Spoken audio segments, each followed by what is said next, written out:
Very good morning. आज आपल्याला chlorination of methane पाहायचं आहे. ओके.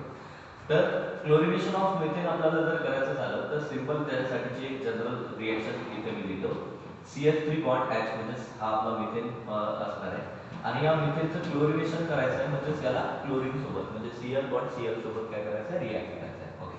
तर इथे जेव्हा मी CH4 मिथेनला क्लोरीन सोबत रिॲक्ट करेन ओके तेव्हा काय आपल्याला सिंपल असं करायचं की फ्लास्क आपण घेणार आहोत, भांडं घेणार आहोत आपण आणि त्या भांड्यामध्ये त्या फ्लास्कमध्ये ओके CH4 मिथेन आपला टाकू आपण आणि त्याच्यामध्ये सोबतच Cl2 म्हणजे क्लोरीन जो आहे तो आपल्याला त्याच्यामध्ये टाकायचा आणखी क्लोरीन त्याच्यामध्ये Cl बॉन्ड Cl क्लोरीन त्याच्यामध्ये टाकायचं. ओके.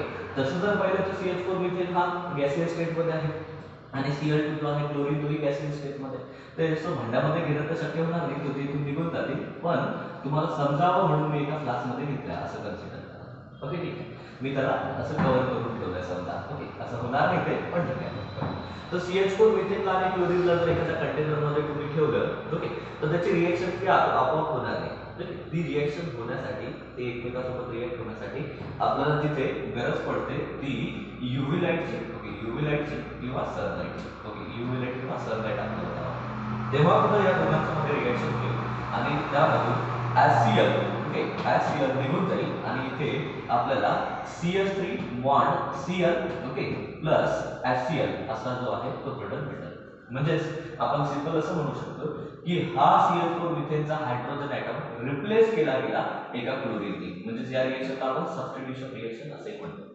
ओके इथे झालं काय सिंपल तर एक मिथेनचा हायड्रोजन ॲटम रिप्लेस केला गेला कशाने क्लोरीन आणि म्हणून याला सबस्टिट्यूशन रिएक्शन असे म्हणतो. सबस्टिट्यूशन मीन्स रिप्लेसमेंट रिएक्शन असतं. ओके तर हे जे काय क्लोरिनेशन आज आपण डिस्कस करतोय ओके तर हे क्लोरिनेशन तुमचं सबस्टिट्यूशन रिएक्शनचं एक्झाम्पल आहे. ओके आणि मी क्लोरिनेशन ऑफ मिथेन इथे बोर्डवर लिहिलं आहे. तर क्लोरिनेशन ऑफ मिथेनचं आपल्याला मेकॅनिझम लक्षात घ्यायचं आहे की कशा प्रकारे हे क्लोरिनेशन होतं. मेकॅनिझम सांगायच्या आधी मी परत एक गोष्ट तुम्हाला सांगेल का हे क्लोरिनेशन आणि ब्रोमिनेशन जे आहे हे सिलेक्टिव्ह नाही आहे आणि याच्यामध्ये मिक्सचर ऑफ प्रोडक्ट जे आहेत ते आपल्याला भेटत असतात अँड दॅट्स वाय ही मेथड काही व्यवस्थित नाही आहे. This is not a good method okay for the preparation of alkyl chloride किंवा अल्किल ब्रोमाइड. ओके तर बघा याचं मेकॅनिझम आपण लक्षात घेणार आहोत. तर मेकॅनिझम मध्ये होतं काय मध्ये होतं काय लक्षात घ्या. सुरुवातीला ज्या कंटेनरमध्ये तुम्ही Cl2 म्हणजे क्लोरीन बॉन्ड क्लोरीन आणि CH4 मिथेन घेतलेला आहे त्या कंटेनरला तुम्ही UV लाईट किंवा सनलाईट जेव्हा प्रोव्हाइड करता UV लाईट किंवा सनलाईट प्रोव्हाइड करता त्या UV लाईटची आणि सनलाईट UV लाईट किंवा सनलाईट पासून मिळणारी जी एनर्जी आहे ओके ती एनर्जी यूज केली जाते वापरली जात असते क्लोरीन क्लोरीनच्या मधातला बॉन्ड ब्रेक करण्यासाठी. ओके म्हणजे रिएक्शन इथून सुरू होते. तुम्ही सपोज कन्सिडर करा की Cl बॉन्ड Cl म्हणजे क्लोरीन तुमच्या रिएक्शन मिक्सचर मध्ये आहे आणि CH4 मिथेन आहे. तुम्ही त्याला सनलाईट देताय UV लाईट देताय म्हणजेच तुम्ही हीट करता असं कन्सिडर करा आणि त्या हीटमुळे त्या सनलाईट पासून आणि UV लाईट पासून मिळलेल्या एनर्जी पासून क्लोरीन आणि क्लोरीनच्या मधातला बॉन्ड काय होतो ब्रेक होतो. क्लोरीन आणि क्लोरीनच्या मधातला बॉन्ड जो आहे तो ब्रेक होतो म्हणजे हे जे काय Cl2 इथे लिहिलेलं आहे या दोघांमधला बॉन्ड ब्रेक होतो आणि दोन क्लोरीन जे आहेत ते एकमेकांपासून डिटॅच झालेले अशा प्रकारे आपल्याला भेटते. ओके तर बॉन्ड जेव्हा क्लोरीन क्लोरीनच्या मधातला ब्रेक होतो तर हा बॉन्ड होमोलिटिकली ब्रेक होतो. होमोलिटिकली आता होमोलिटिकली ब्रेक होतं म्हणून त्याला आपण होमोलिसिसही म्हणू शकतो. होमो मीन्स सारखा आणि लिसिस मीन्स कट. ओके तर होमोलिसिस होतं. होमोलिसिस असं का क्लोरीन क्लोरीनच्या मध्ये बॉन्ड फॉर्म होण्यासाठी एक क्लोरीनचा या इलेक्ट्रॉन वापरला गेलेला आहे आणि दुसरा इलेक्ट्रॉन या क्लोरीनचा वापरला गेलेला आहे आणि जेव्हा बॉन्ड या दोघांच्या मधातला ब्रेक झाला तेव्हा झालं असं की या क्लोरीनचा इलेक्ट्रॉन या क्लोरीनकडे राहून गेला आणि दुसऱ्या क्लोरीनचा दुसऱ्या क्लोरीनने इलेक्ट्रॉन घेऊन घेतला आणि दोन क्लोरीन एकमेकांपासून काय झाले सेपरेट झाले. ओके अशा प्रकारचं हे जे काय फॉर्म झालेलं आहे इथे ते याला आपण म्हणत असतो क्लोरीन फ्री रॅडिकल. ओके काय म्हणतो chlorine okay chlorine free radical chlorine free radical असं याला नाव दिलं. तर क्लोरीन फ्री रॅडिकल जे आहेत हे हायली अनस्टेबल असतात. ओके कुठलंही फ्री रॅडिकल असू ते आपलं हायली रिॲक्टिव्ह असणार आहे. ओके आता हे chlorine free radical highly reactive आहे त्याचं रिझन असंही आहे का या क्लोरीनच्या फ्री रॅडिकल मध्ये त्याच्या शेवटच्या सेलमध्ये त्याचं ऑक्टेट जे आहे ते इनकम्प्लीट आहे. त्याच्या लास्ट सेलमध्ये 7 इलेक्ट्रॉन आहे. आता ते कसे ओके ते तुम्हाला मी सांगण्याचा प्रयत्न करतो. ओके क्लोरीन जर घेतला मी म्हणजे Cl2 जर घेतला तर अशा प्रकारचं त्याचं लेव्ही स्ट्रक्चर होतं. ओके, तुम्हाला माहिती आहे CnCl किंवा क्लोरीनचा ॲटॉमिक नंबर 17 होता, तुम्हाला आठवत असेल तर. ओके, त्याच्या पहिल्या सेलमध्ये 2 इलेक्ट्रॉन, दुसऱ्या सेलमध्ये 8 आणि तिसऱ्या सेलमध्ये 7 इलेक्ट्रॉन्स असतात. ओके, तर मग 7 इलेक्ट्रॉन्स असतात आणि या 7 पैकी हे दोन ओके आणि हे दोन म्हणजे ह्या 3 लोन पेअर आणि हा 7वा इलेक्ट्रॉन. ओके, या एका क्लोरीनच्या ॲटमचा. ओके, सोबतच दुसऱ्या क्लोरीनकडे 7 इलेक्ट्रॉन्स असतील, 2 2 4 म्हणजे आणि 2 6 या 3 लोन पेअर आणि हा 7वा. ओके, त्याचे 7 पैकी हा एक अनपेअर्ड आणि हा एक अनपेअर्ड शेअर झालेला आहे आणि या शेअरिंगमुळे mutual sharing of pair of इलेक्ट्रॉनमुळे क्लोरीनच्या मध्ये बॉन्ड झालेला आहे. ओके, सनलाइटमुळे UV लाईटमुळे क्लोरिनेशन मध्ये या दोघांच्या मधातला बॉन्ड ब्रेक झाला आणि अशा प्रकारचं क्लोरीन फ्री रॅडिकल इथे फॉर्म झालेलं आहे की ज्याच्या शेवटच्या सेलमध्ये 7 इलेक्ट्रॉन आहेत. ओके, 7 इलेक्ट्रॉन आहेत आणि दुसरं क्लोरीन फ्री रॅडिकल फॉर्म झालेलं आहे त्याच्या शेवटच्या सेलमध्ये 7 इलेक्ट्रॉन्स आहेत. ओके, म्हणजे ऑक्टेट त्याचं इनकम्प्लीट आहे अँड दॅट्स व्हाय हे क्लोरीन फ्री रॅडिकल असतात. हायली काय असतात? रिएक्टिव्ह रॅडिकल हायली रिएक्टिव्ह असल्यामुळे हे chlorine free radical okay react होणार आहे CH4 मिथेन सोबत, रिएक्ट होणार आहे CH4 मिथेन सोबत. ओके, आणि CH4 मिथेन सोबत का रिएक्ट होईल? आता सिंपल गोष्ट जर सांगायची झाली तुम्हाला तर तुम्ही एक भांडं घेतलंय, त्या भांड्यात क्लोरीन आणि CH4 मिथेन एकत्र ठेवलेलं आहे, तर क्लोरीन फ्री रॅडिकल रिएक्ट झालं तर CH4 मिथेन सोबतच होईल ना, दुसरं भांड्यात मिथेन नाहीच आहे. ओके, बरं, मग आता मला सांगा की सपोज मी हा तुमचा CH4 मिथेन घेतला. ओके, मी अशा प्रकारे ड्रॉ करतो. ओके, CH4 मिथेन अशा प्रकारे ड्रॉ केला असता आणि याच्यासोबत हा तुमचा क्लोरीन फ्री रॅडिकल. ओके, वरच्या स्टेपमध्ये तयार झालेला हा chlorine free radical. Okay, 2 chlorine free radical तयार झालेले आहेत, एक क्लोरीन फ्री रॅडिकल. ओके, हे जर तुमच्या ओके CH4 मिथेन सोबत रिएक्ट झालं तर सिंपल इथे तुम्हाला HCl आणि परत मिथिल फ्री रॅडिकल जे आहे ते भेटणार आहे, मिथिल फ्री रॅडिकल भेटणार आहे. ओके, आता हे कसं भेटलं? ओके, तर मी तुम्हाला असंही सांगू शकतो, बऱ्याच पद्धतीने आपण ते एक्सप्लेन करू शकतो. आपण असं कन्सिडर करू की याच्यातलं HCl जे आहे ते निघून गेलं. ओके, HCl निघून गेलं आणि CH3 म्हणजे मिथिल फ्री रॅडिकल जे आहे ते राहतं. आता कसं ते आपण थोडंसं लक्षात ठेवू. ओके, हा CH4 मिथेन जो आहे या CH4 मिथेन मधला ओके या कार्बन आणि हायड्रोजनच्या मधातला जो बॉन्ड तयार झालेला आहे तो बॉन्ड तयार झालेला आहे due to the sharing of pair of electron, की ज्या पेअरिंग ऑफ इलेक्ट्रॉन मधली एक इलेक्ट्रॉन या तुमच्या हायड्रोजनचा आहे आणि दुसरा इलेक्ट्रॉन जो आहे तो तुमच्या मिथेनचा आहे. या दोघांमधला बॉन्ड जर ब्रेक झाला तर असं नाही का होणार? ओके, असं नाही का होणार? CH3 मिथेन CH3चा म्हणजे कार्बनचा एक इलेक्ट्रॉन कार्बनने घेऊन घेतला, हायड्रोजनने हायड्रोजनचा इलेक्ट्रॉन घेऊन घेतला. ओके, अशा प्रकारचं फ्री रॅडिकल तिथे फॉर्म होईल. CH3 methyl free radical, hydrogen free radical, या दोघांच्या मधातला बॉन्ड ब्रेक झाला. ओके, आता होईल असं का क्लोरीनचा हा अनपेअर्ड इलेक्ट्रॉन आणि हायड्रोजनचा एक अनपेअर्ड इलेक्ट्रॉन जर आपसात शेअर झाले. ओके, आपसात जर शेअर झाले ओके तर असं नाही का होणार? हा हायड्रोजनचा एक इलेक्ट्रॉन, ओके हायड्रोजनचा एक इलेक्ट्रॉन आणखी क्लोरीनचा एक इलेक्ट्रॉन यांनी शेअर केलं म्हणजे क्लोरीन आणि हायड्रोजनच्या मध्ये बॉन्ड तयार होईल. ओके, आणि या CH3 वरचा जो काही एक इलेक्ट्रॉन असेल तो रिमेन तसाच राहील म्हणजे मिथिल फ्री रॅडिकल इथे फॉर्म झालेला आहे. ओके, ठीक आहे. तर अशा प्रकारे आता इथे तयार झाला मिथिल फ्री रॅडिकल. आता हे मिथिल फ्री रॅडिकल पण परत जास्त रिएक्टिव्ह आहे, हायली रिएक्टिव्ह आहे. तर हे मिथिल फ्री रॅडिकल पुढच्या स्टेपमध्ये रिएक्ट होईल. ओके, मिथिल फ्री रॅडिकल परत पुढच्या स्टेपमध्ये रिएक्ट होईल क्लोरीन सोबत. कोणासोबत रिएक्ट होईल? क्लोरीन सोबत, CH2 सोबत. तर पहा जरासा मुद्दा लक्षात घ्या की मी या फ्लास्क मध्ये काय घेतलंय? CH4 methane. तर हे CH4 मिथेन किती क्वांटिटीत घेतले असतील आपण? n क्वांटिटी मध्ये घेतलेला आहे, नंबर ऑफ घेतलेला आहे. Cl2 किती क्वांटिटीत घेतलेला आहे? n क्वांटिटी मध्ये घेतलेला आहे. ओके, आता इथे जो सनलाइट आहे घेतलेला आपण, हा सनलाइट एक इथे चिंगारी म्हणून काम करतोय. चिंगारी म्हणून काम करतोय म्हणजे कसं तुम्हाला सांगतो. तुम्ही एखादा फटाका घेतला तर त्या फटाक्याला फक्त तुम्ही थोडंसं एकदा तुम्हाला पेटवावं लागतं त्याची पुढची समोरची वात. ओके, समोरची वात तुम्ही पेटवली की ते पेटत मग त्याच्यात ते काय होतं, तो समोरचा टोक त्याचं पेटलं की नंतर मागचा मागे तो पेटत ऑटोमॅटिकली जातं आणि मग तो फटाक्याचा मोठा ब्लास्ट होतो. ओके, किंवा एखादी गोष्ट जर पेटवायची झाली, तुम्ही पाहताच आपल्या इंडियामध्ये एका जंगलाला आग लागली होती, तिथे ते काय पूर्ण जंगल एखाद्या माणसानं पेटवलं असेल का? नाही, त्याने एखाद्या ठिकाणी कुठेतरी ठिणगी टाकली असेल. ओके, ती ठिणगी जराशी पेटली असेल, तिथे थोडीशी आग लागली, करता आग जी आहे ती ऑटोमॅटिक काय झाली, प्रोपोगेट झाली, म्हणजे ती आग मग पुढच्या पुढे आग लागत जाते, असे काही प्रकार होत जाते नाही का? तर इथे तसंच आहे, इथे सनलाइट फक्त एक बॉन्ड ब्रेक करण्यासाठी आपण वापरला. ओके, तो बॉन्ड म्हणजे क्लोरीनच्या मधातला. ओके, या दोघांच्या मधातला बॉन्ड ब्रेक झाला आणि सनलाइटचं काम आता संपलं. आता रिएक्शन ऑटोमॅटिकली होत राहील. क्लोरीन फ्री रॅडिकल फॉर्म झाला, आता हे chlorine free radical methyl free radical तयार झाली. आता हे मिथिल फ्री रॅडिकल परत क्लोरीन सोबत रिएक्ट होईल तर क्लोरीन फ्री रॅडिकल तयार होईल. कसं?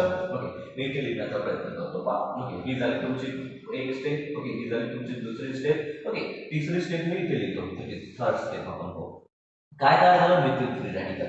ओके, हे मिथिल फ्री रॅडिकल, आता हे मिथिल फ्री रॅडिकल परत रिॲक्ट होईल तुमच्या क्लोरीन मॉलिक्यूल सोबत. ओके, तर हा क्लोरीनचा जो काय मॉलिक्यूल आहे म्हणजे Cl2 आहे. ओके, याचं या दोघांच्या मधातला हा बॉन्ड आता ब्रेक जर झाला समजा तर तुमच्या लक्षात येईल कसं होईल, एक क्लोरीनचा इलेक्ट्रॉन क्लोरीन घेऊन घेईल. ओके, या क्लोरीनचा हा क्लोरीन घेऊन घेईल आणि इथे काय तयार होईल असं. ओके, असे क्लोरीनचे फ्री रॅडिकल तयार होतील. आता या क्लोरीन फ्री रॅडिकल मधला, ओके, हा क्लोरीन फ्री रॅडिकल आणि मिथिल फ्री रॅडिकल जर एकत्र आले तर आपल्याला प्रोडक्ट काय भेटेल का, आपल्याला प्रोडक्ट भेटेल CH3 बॉन्ड काय तुमचा Cl.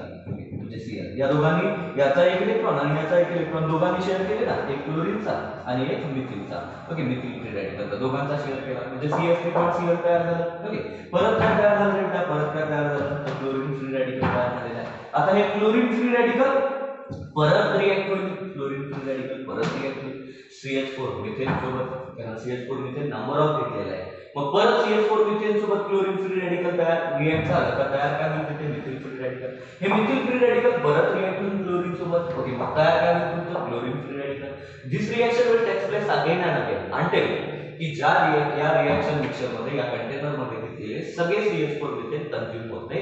जोपर्यंत याच्यामध्ये सगळे Cl2 मध्ये बॉन्ड ब्रेक होत नाही तोपर्यंत हे रिॲक्शन होत नाही. ओके, एखाद्या जंगलाला आग लागली आहे सपोज. ओके, आणि तिला जर विझवलं नाही तर ती आग कुठपर्यंत लागलेली राहील, जोपर्यंत पूर्ण जंगल जळून जात नाही तोपर्यंत. जर त्याला विझवलं नाही तर ते विझवलं तर ओके थांबूनच जाईल नक्कीच. ओके, तर पहा तसंच इथे या क्लोरीनच्या मधातला बॉन्ड आम्ही पहिल्या स्टेप मध्ये तोडला तर आता हा क्लोरीन फ्री रॅडिकल तयार झाला आणि क्लोरीन फ्री रॅडिकल मिथेनच्या मधातला बॉन्ड तोडतोय. ओके, मिथेन म्हणजे हायड्रोजन आणि कार्बनच्या मधातला बॉन्ड तोडतोय म्हणजे मिथिल फ्री रॅडिकल तयार होत आहे. आता हे मिथिल फ्री रॅडिकल क्लोरीनच्या मधातला बॉन्ड तोडतोय, क्लोरीनच्या मधातला. मग क्लोरीन फ्री रॅडिकल तयार होईल. हे क्लोरीन फ्री रॅडिकल परत ओके मिथेन सोबत रिॲक्ट होऊन परत मिथेन मधल्या हायड्रोजनचा आणि कार्बनचा बॉन्ड तोडत आणि मिथिल फ्री रॅडिकल तयार करेल. तर असे रॅडिकल्स तिथे फॉर्म होत राहतील जोपर्यंत यामध्ये सगळे CH4 मिथेन आणि सगळे क्लोरीन संपत नाही तोपर्यंत. ओके, फायनली आता एक पॉइंट येईल की ज्या पॉइंटला सगळे मिथेनचे मॉलिक्यूल जे आहेत ते त्याच्यामधला मिथिल फ्री रॅडिकल मध्ये कन्वर्ट झालेले आहेत. ओके, आणि सगळे क्लोरीनचे जे काही मॉलिक्यूल्स आहेत ते क्लोरीन फ्री रॅडिकल मध्ये कन्वर्ट झालेले आहेत असं आपण कन्सिडर करू. आणि त्या स्टेप मध्ये काय होईल, फोर्थ स्टेप म्हणता येईल तिला. ओके, तर तिथे मिथिल फ्री रॅडिकल आता तयार झालेले असतील. ओके, तर असे methyl free radical, number of methyl free radical जर तिथे तयार झालेले असतील तर हे मिथिल फ्री रॅडिकल पण एकत्र येऊ शकतात. त्याचा एक अनपेड इलेक्ट्रॉन आणि याचा एक अनपेड इलेक्ट्रॉन. ओके, यांनी जर आपसात शेअर केला तर इथे काय तयार होऊ शकते तुमचा CH3 बॉन्ड काय तुमचा CH3. ओके, म्हणजे इथेन तयार तिथे होऊ शकते. ओके, सोबतच काय होऊ शकते, एक क्लोरीनचं फ्री रॅडिकल. ओके, क्लोरीनचं फ्री रॅडिकल दुसरं क्लोरीनचं फ्री रॅडिकल, हे दोन क्लोरीनचे फ्री रॅडिकल जर एकत्र आले, ओके, याचा एक इलेक्ट्रॉन आणि याचा एक इलेक्ट्रॉन, तर क्लोरीनच्या मध्ये बॉन्ड फॉर्म होऊ शकतो. म्हणजे काय होऊ शकतं तुमचा Cl2 फॉर्म होऊ शकतं. ओके, यालाही थोडंसं आपण एक स्टेप 4 मध्ये आपण 4th A हा प्रोडक्ट भेटेल तुम्हाला, हा 4th B प्रोडक्ट भेटेल तुम्हाला. ओके, आणि तसंच ओके जसं मिथिल फ्री रॅडिकल सोबत कंबाईन झालं तसं क्लोरीन फ्री रॅडिकल सोबत कंबाईन होऊ शकते. ओके, आणि तसंच काय होईल तर एक methyl free radical, okay, methyl free radical आणि एक क्लोरीन फ्री रॅडिकल, एक आणखी क्लोरीन फ्री रॅडिकल. ओके, इथे लिहिलं शकते, इथे लिहिता येईल मला C. ओके, C नंबरचा ऑप्शन आपण घेऊया. इथे काय होईल लक्षात घ्या की जसं क्लोरीनचं रॅडिकल कंबाईन झालं, मिथिलचं रॅडिकल कंबाईन झालं, तसंच एक मिथिलचं फ्री रॅडिकल आणि एक क्लोरीनचं फ्री रॅडिकल जर कंबाईन झालं तर तुम्हाला CH3 बॉन्ड Cl असाही प्रोडक्ट इथे भेटू शकतो. ओके, तर हे आहे ऍक्च्युअल मेकॅनिझम कशाचं तुमच्या क्लोरिनेशन ऑफ मिथेनचं. ओके, तर या क्लोरिनेशन ऑफ मिथेनच्या संदर्भात मी तुम्हाला आधीच सांगितलंय का chlorination of methane is not selective process. Okay, it gives mixture of product. खरं आहे का लक्षात घ्या, मिक्सचर ऑफ प्रोडक्ट भेटलेला. ओके, पहिला प्रोडक्ट कोणता भेटलेला आहे तुम्हाला, एक प्रोडक्ट भेटलेला आहे HCl. ओके, एक प्रोडक्ट HCl भेटला. ओके, दुसरा प्रोडक्ट कुठला भेटलेला आहे तुम्हाला, दुसरा प्रोडक्ट कुठला भेटलेला आहे. ओके, फ्री रॅडिकल प्रोडक्ट नाही आहे. फ्री रॅडिकल हा एक इंटरमिडिएट बेसिस आहे तिथे फॉर्म झालेला, तो अनस्टेबल आहे आणि तो थोड्या वेळासाठी तिथे तयार झालेला आहे. मग तो नंतर स्टेबल बेसिस मध्ये कन्वर्ट होणार आहे की ज्या बेसिस मध्ये ऑक्टेट कंप्लीट झालेलं असणार आहे, 8 इलेक्ट्रॉन तिथे असणार आहे त्याच्या शेवटच्या साईडमध्ये. ओके. तर पहिला प्रोडक्ट इथे जो भेटलेला आहे तुम्हाला हा फ्री रॅडिकल आहे, हा तर नाही जाणार ना. दुसऱ्या स्टेप मध्ये मिथिल फ्री रॅडिकल आणि HCl भेटलं तर HCl तर राहील इथे, मिथिल फ्री रॅडिकल जास्त वेळपर्यंत टिकणार नाही कारण ते अनस्टेबल आहे. ओके. मग HCl एक प्रोडक्ट भेटला, परत पुढच्या स्टेप मध्ये थर्ड स्टेप मध्ये काय भेटलं तुम्हाला, तर थर्ड स्टेप मध्ये तुम्हाला CH3 bond Cl, okay, CH3 bond Cl असा प्रोडक्ट भेटला. ओके, हा एक प्रोडक्ट भेटला. Okay okay, CH3 bond Cl आणि क्लोरीन फ्री रॅडिकल भेटलं. तर क्लोरीन फ्री रॅडिकल अनस्टेबल आहे, ते पण पुढे रिएक्टंट म्हणजे पुढे रिएक्शन दाखवणार आहे. मग फोर्थ स्टेप मध्ये कोणता कोणता प्रोडक्ट भेटला, फोर्थ स्टेप मध्ये एक प्रोडक्ट भेटला तुम्हाला इथेन. ओके, फोर्थ स्टेप मध्ये आणखी एक प्रोडक्ट भेटला तुम्हाला Cl2 आणि फोर्थ स्टेप मध्ये आणखी एक प्रोडक्ट भेटला तुम्हाला काय, CH3 बॉन्ड Cl. तर इतके सगळे राऊंड केलेले प्रोडक्ट जे आहेत ते क्लोरिनेशन मध्ये भेटतात आणि that's why chlorination is not selective. Okay, तर क्लोरिनेशन ऑफ मिथेन केल्यावर फक्त हे दोन प्रोडक्ट आम्हाला जरी जनरल रिएक्शन वरून दिसत असतील तरी ऍक्च्युअल मध्ये दोन प्रोडक्ट इथे भेटत नाही. तर या दोन प्रोडक्टच्या व्यतिरिक्त इतके सगळे प्रोडक्ट इथे भेटतात. ओके, आपण चेक करू आणि इथे लिहू. ओके, पहिला HCl प्रोडक्ट भेटतं, हा HCl लिहिलेला आहे. ओके, HCl लिहिलेला आहे. ओके, आणखी कुठला प्रोडक्ट भेटतो आपल्याला, ओके, CH3 बॉन्ड Cl भेटतं, हा लिहिलेला आहे. ओके, आणखी कुठला प्रोडक्ट भेटतं, CH3 बॉन्ड CH3 म्हणजे इथे नाही भेटणार बेटा आपल्याला, CH3 बॉन्ड CH3. ओके, हा इथे नाही आपल्याला भेटतं, CH3 बॉन्ड CH3 इथे नाही भेटतं. आणखी काय भेटतं, Cl bond Cl. Okay, chlorine bond chlorine नाही भेटतं, क्लोरीन बॉन्ड क्लोरीन नाही भेटतं.